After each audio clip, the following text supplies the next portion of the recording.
त्यामुळे आता मला सांगा, आपण उत्तर देण्याची गरज आहे?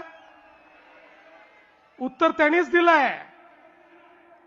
या ठिकाणी काल जी सभा झाली त्या सभेमध्ये पुन्हा तेच अपील, पुन्हा तीच कारणं, पुन्हा तेच मुद्दे.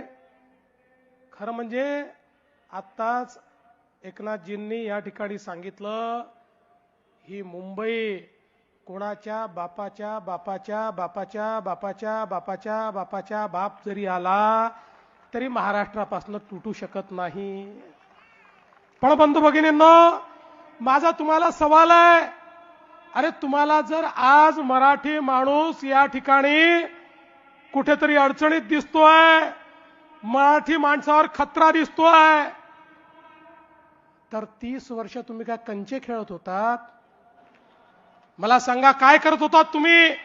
आणि मग याला जबाबदार कोण आहे?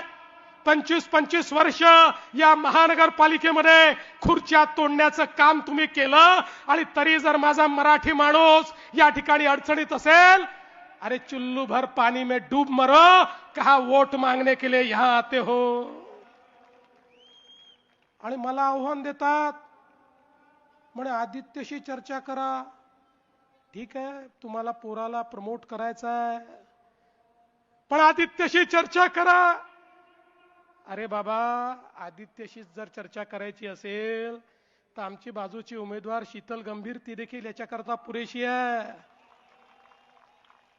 आज खुलं आव्हान देतो, उद्या दिवसभरात कधीही आदित्य ठाकरेंनी सांगावं त्या ठिकाणी आदित्य ठाकरे येतील, आमच्याकडनं शीतल गंभीर येईल आणि करूया चर्चा. आणि मग काय सांगायचं? मुंबईकरांकरता शेवटची निवडणूक, मराठी माणसाकरता शेवटची निवडणूक. बंधू भगिनींनो, ही मुंबईकरांकरता शेवटची निवडणूक नाही, ही मराठी माणसाच्या अस्तित्वाची निवडणूक नाही. अरे हा मराठी माणूस तो आहे ज्यानं अटके पार झेंडे लावले. छत्रपती शिवाजी महाराजांनी आम्हाला असं सळसळत रक्त दिलाय. आम्ही अन्याय सहन करणारे हे मराठी लोक नाही आहोत. अरे आम्ही तर त्या ठिकाणी पानिपतच्या लढाईमध्ये लढण्याकरता गेलो होतो. ते संकट महाराष्ट्रावर नव्हतं.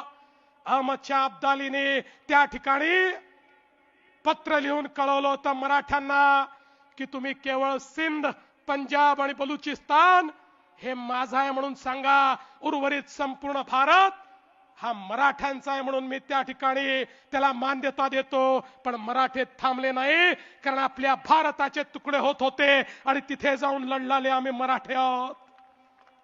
आणि तुम्ही या ठिकाणी आम्हाला सांगता आपलं अस्तित्व संपून जाईल. अरे मराठी माणसाच्या अस्तित्वाची लढाई नाहीये, तुमचं अस्तित्व पणाला लागलेलं आहे. आणि म्हणून पुन्हा एकदा सांगतो, तुम्ही म्हणजे मराठी नाही, तुम्हीच म्हणजे महाराष्ट्र नाही, तुम्ही म्हणजे मुंबई नाही. मुंबई म्हणजे ही बसलेली जनता आहे, मराठी म्हणजे ही बसलेली जनता आहे. महाराष्ट्र म्हणजे छत्रपती शिवरायांनी तयार केलेला हा महाराष्ट्र, ज्याला महाराष्ट्र धर्म समजतो तो महाराष्ट्र आहे. त्याच्याकडे कोणी वाकडी नजर करून या ठिकाणी पाहू शकत नाही. पण बंधू भगिनींनो, खऱ्या अर्थानं आपण बघा, या ठिकाणी आता काही लोकांनी काल माझीच नक्कल केली. मला मजा येते कोणी माझी नक्कल केली, मला आवडतं, मला काय प्रॉब्लेम नाही आहे. पण त्यांना हे समजायला पाहिजे, अरे नक्कल करता करता काकाच्या पक्षाची काय स्थिती झाली. मराठी बातम्यांसाठी जन्मत लाईव्हला लाईक करा, सबस्क्राईब करा आणि बेल आयकॉनला दाबायला विसरू नका.